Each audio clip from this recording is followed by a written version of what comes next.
Kicking in the front seat versus sitting in the back seat. Which seat can I take? An expositive essay by Drew Watson. Everywhere in America today, students are faced with an increasingly difficult amount of choices to make.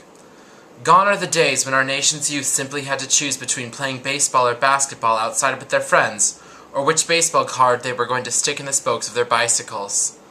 Today's teens are presented with a myriad of choices, including everything from what to eat in the morning, a bowl or cereal, and for an increasing amount of 11 to 14-year-olds, which seat to kick it in when joining their friends for a ride on Friday.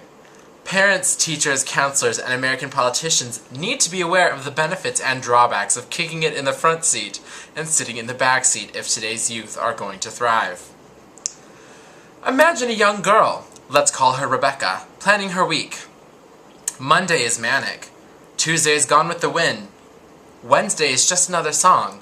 By the time Thursday comes around, it is the day before Friday, and if she is caught unaware, she will be stuck awkwardly all day Friday trying to pick between sitting in the front seat or the back seat when her friends come to pick her up. It is important that you speak with your child as early in the week as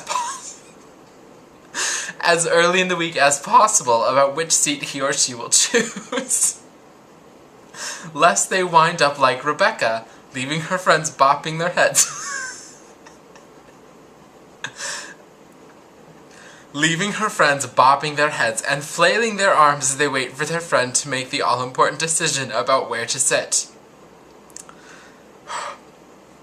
Let us say that in our case,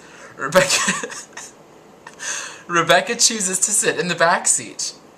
Was this a well-thought-out choice, or one made in the span of time it takes to sing a line or two of a catchy pop song?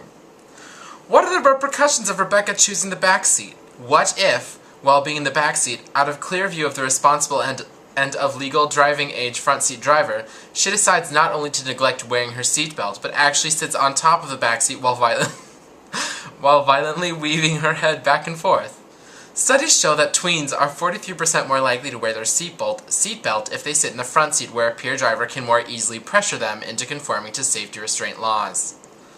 Life in the front seat has its own drawbacks, of course.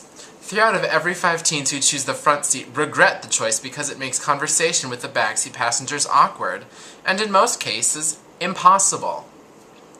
What social problems may arise for your child if they choose to kick it in the front seat, only to find that they are left out of important topical conversations of the upcoming fun to be had at the party?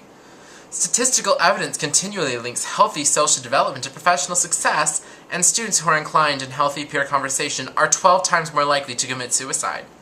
Does your child suffer from physical disability which makes turning around to see the backseat difficult? Make sure your child is aware of the responsibilities involved in choosing the front seat. Ultimately, your child will have to make this decision at some point this coming Friday. If you want them to have fun, then make sure you talk to them by no later than Thursday, because by the time Saturday comes around, and then Sunday afterwards, it will be too late.